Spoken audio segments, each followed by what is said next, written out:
This story is told in an old book, thousands of years old. Every word I'm about to tell you is true. Some of it will be hard to believe, but the truth is often stranger than fiction. In the beginning, before the first man was created, before the earth, the sun, the stars, even before light and time were created, there was God. He alone existed without beginning, but he was not lonely. Unlike finite man, God exists simultaneously as three persons in one. Each distinct person is co-equal and co-eternal, one in essence, nature, power, action, and will. He communed with himself in harmonious love. But God wanted to share his life. He wanted friends and neighbors. The Bible tells us God created numerous kinds of angelic beings to offer praise around his throne. But one, called Lucifer, led a third of them in rebellion. God cast them out of heaven, and Lucifer's name was changed to Satan. But this is not their story. This is the story of God working with mankind.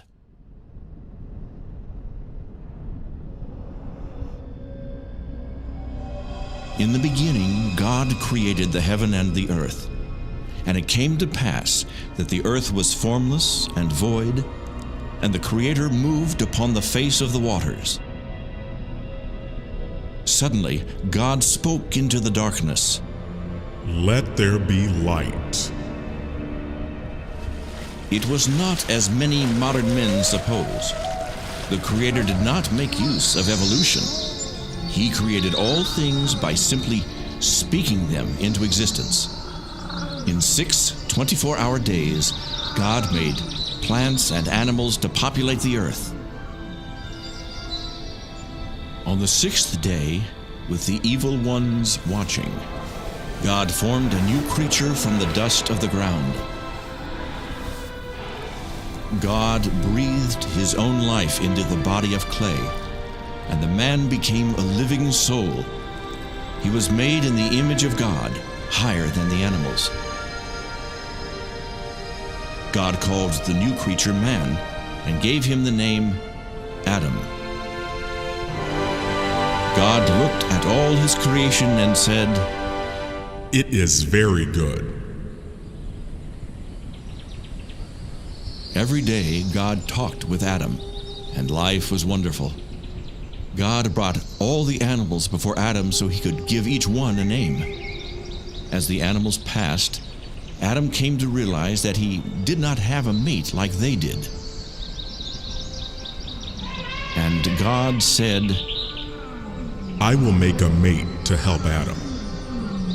God caused Adam to experience a deep sleep, and then took a rib from his side. With the rib, God fashioned a beautiful woman to be Adam's loving helper. God woke Adam and brought the woman to him. He told them to have children and replenish the earth, and Adam called his beautiful new wife Eve. They were both naked, but, like children, they were not aware of it. "She is bone of my bone and flesh of my flesh." Satan, the evil one, watched.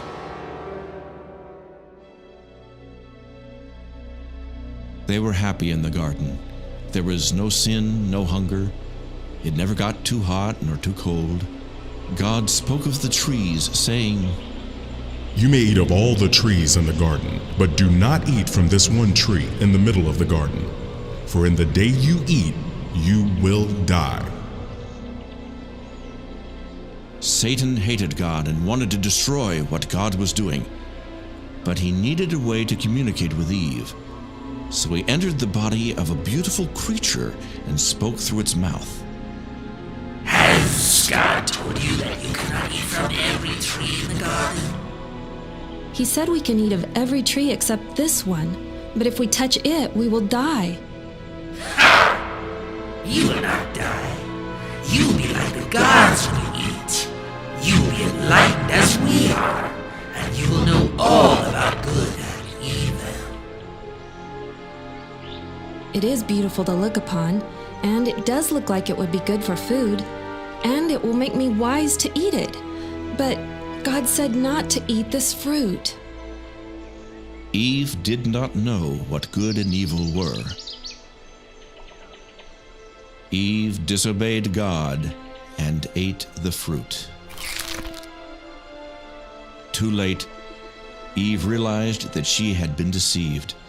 It caused her to know good and evil, but the evil took control. Eve took the fruit to her husband and talked him into eating it. See, I didn't die. Eat and it will make you wise also. They were enlightened and were ashamed of their nakedness. He will kill you now. Look what he did to me. What have we done? We disobeyed God. He will be coming soon. We must cover our nakedness. Adam, where are you? I heard your voice, and I was afraid because I was naked. Who told you that you were naked? Did you disobey me and eat of the forbidden fruit? The woman you gave me made me do it. The serpent deceived me. He told me I wouldn't die and that I would be like you. But I'm not like you. I feel awful.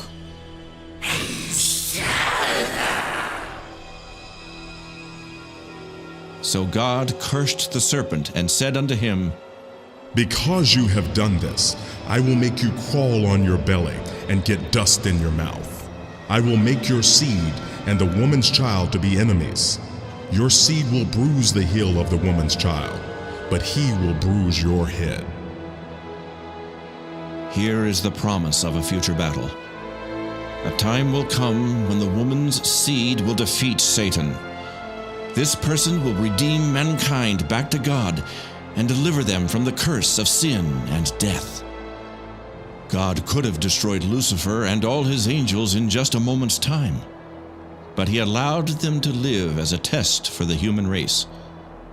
Will men follow God, or will they follow Satan in his rebellion? God cursed mankind, saying, Adam, because you have yielded to your wife's persuasion and disobeyed me, I will curse this earth and cause thorns and thistles to grow better than the vegetables, and you will have to work hard to make the ground produce something to eat. As long as you live, you will have sorrow, working by the sweat on your face until you die and return to the ground from which you came. It was now time for Adam and Eve to die, just as God promised. But instead of killing them, God killed animals in their place and took the skins and made coats for Adam and Eve. He didn't kill us. We're still alive. He killed the animals instead of us. Adam and Eve didn't die that day because innocent animals died in their places. But the death sentence had passed upon them, and eventually they too would die. Death is the penalty for sin. Since Adam and Eve were now sinners, God put them out of the beautiful garden, so they would not eat of the tree of life and live forever in their sinful states. God placed a special kind of angel called a cherubim at the entrance to the garden to keep anyone from getting to the tree of life. The garden was eventually destroyed and the tree moved from the earth. One day it will be brought back to the earth, but I am getting ahead of my story.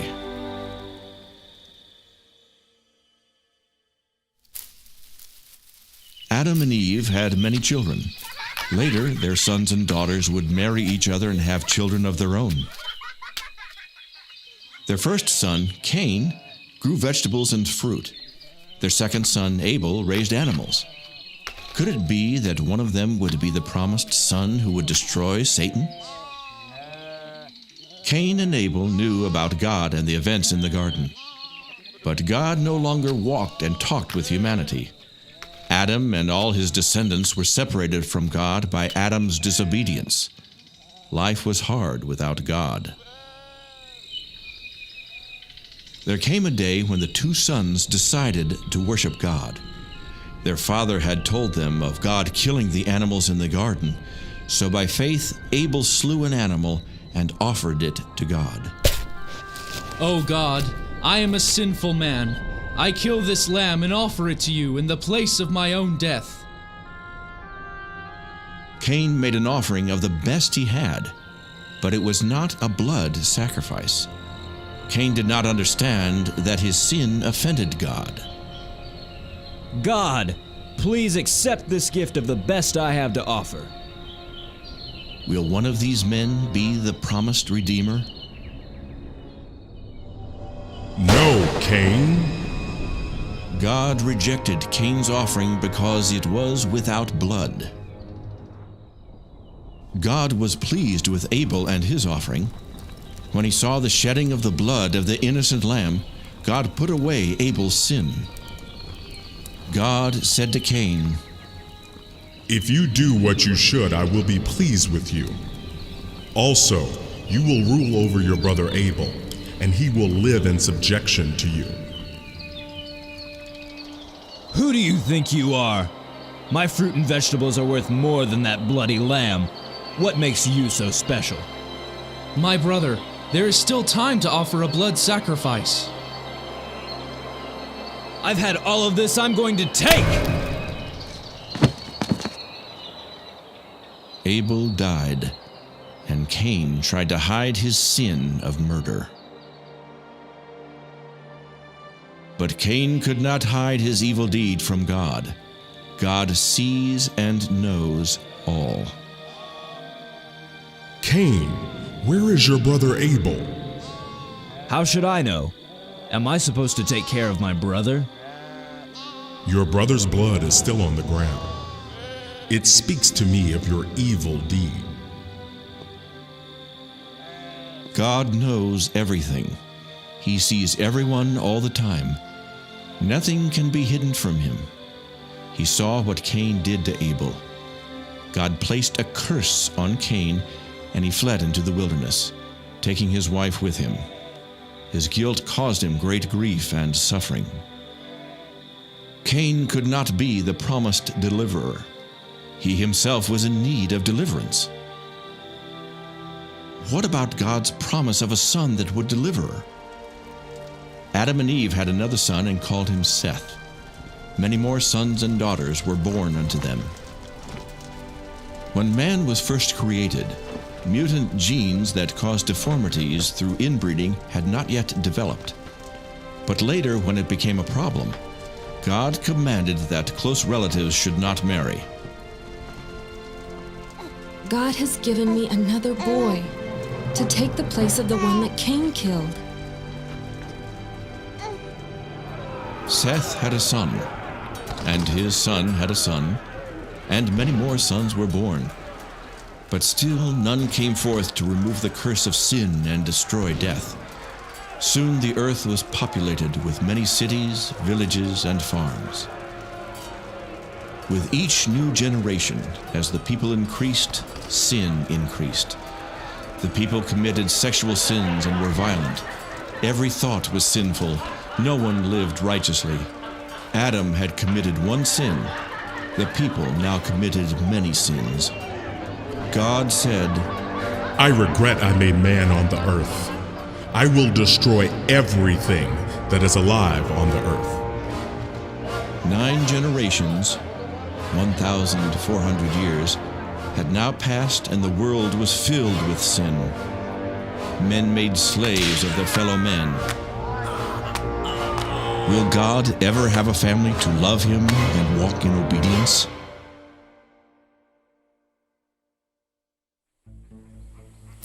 But there was one man who practiced justice and always did the right thing. Though God would kill all the others on the earth, he decided to be gracious to this man and not kill him or his family.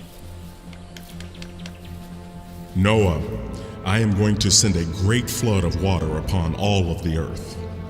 Everything that has breath will die. In order to save yourself, your family, and the animals, you will build a big boat. Take with you on the boat 1 pair of every animal upon the face of the earth. You will take 7 of all that are permissible to eat. I will tell you how to build the boat and what you will need to bring to prepare for the flood. Could Noah be the promised child, the one to destroy the works of Satan?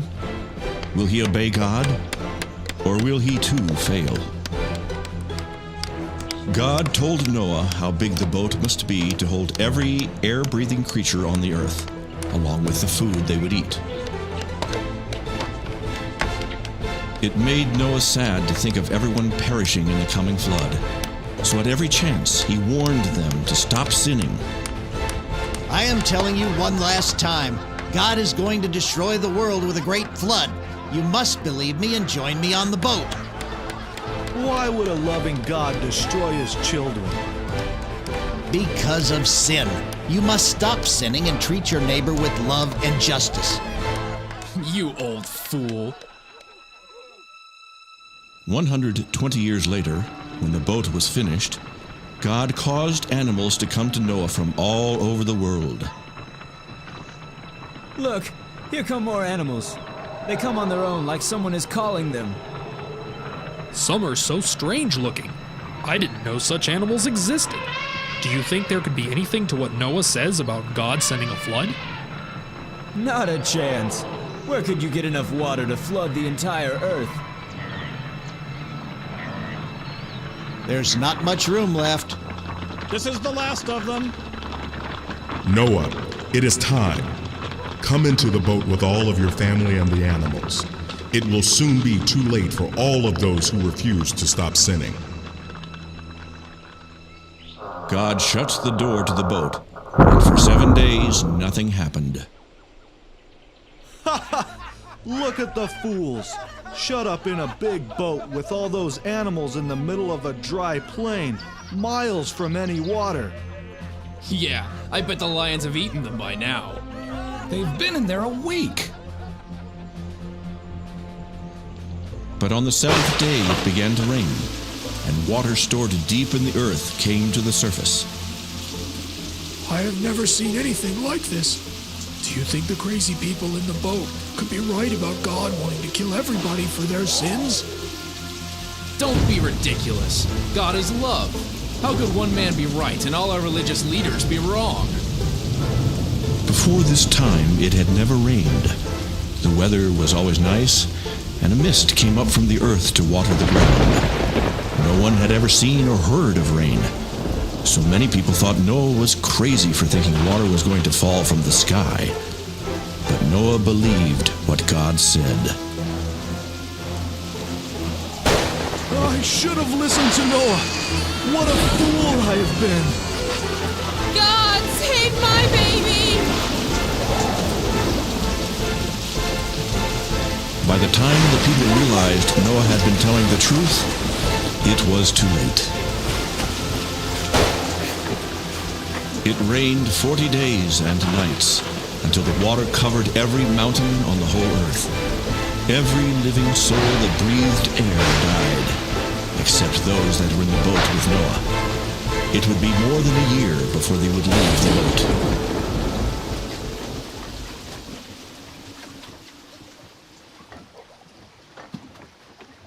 I'll be glad when the water goes down and we can leave this boat. Finally, Noah released a dove, and it came back with a branch in its mouth, which meant that somewhere there was a tree already growing. Later, he again released it, and that time it did not come back, which meant it had found a good place to live. Before long, the boat settled on a mountaintop called Ararat. Everyone came out to a new world, a world without sin. Noah built an altar and offered animal sacrifices to God. Though Noah was a just man, there was still sin in his heart. These blood sacrifices were offered to God in substitution for the lives of Noah and all his family. The animals represented the 8 who should have died in the flood, but were spared by the grace of God. It was something like what God did in the garden when he killed animals to make coverings for Adam and Eve. I will give you a rainbow in the sky as a reminder that I will never again destroy the earth with water. You should have many children and scatter out to repopulate the whole earth. I will make animals to fear men.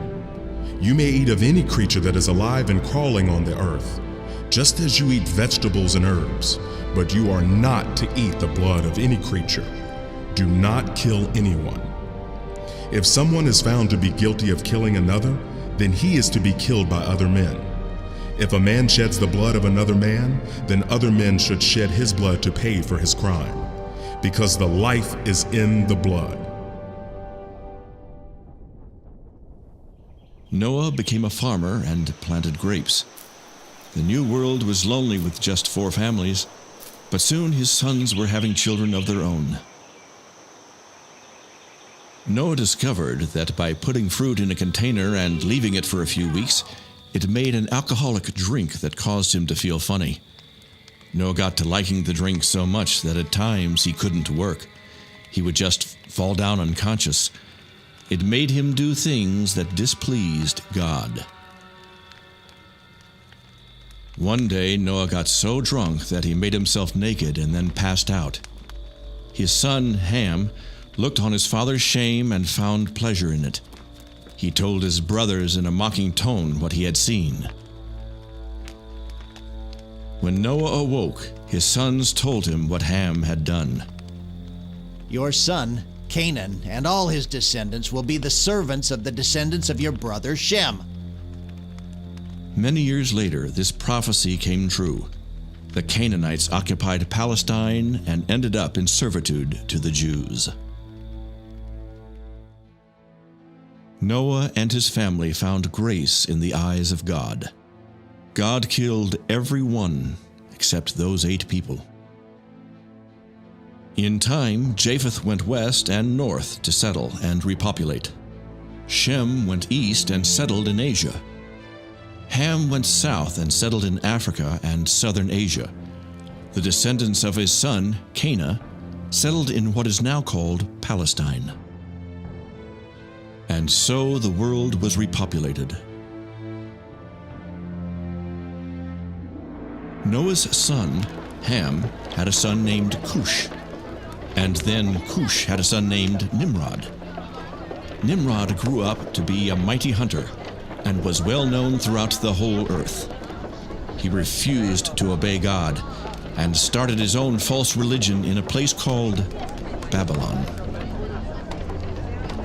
The people of Babylon did not want to scatter out and repopulate the earth as God had commanded. So they got together and built a great and high tower as a center of worship. But it was not their creator they worshipped. Satan led them to create their own gods out of wood, stone, and metal. God was angry at their refusal to scatter over the earth, so he caused the people to speak many different languages.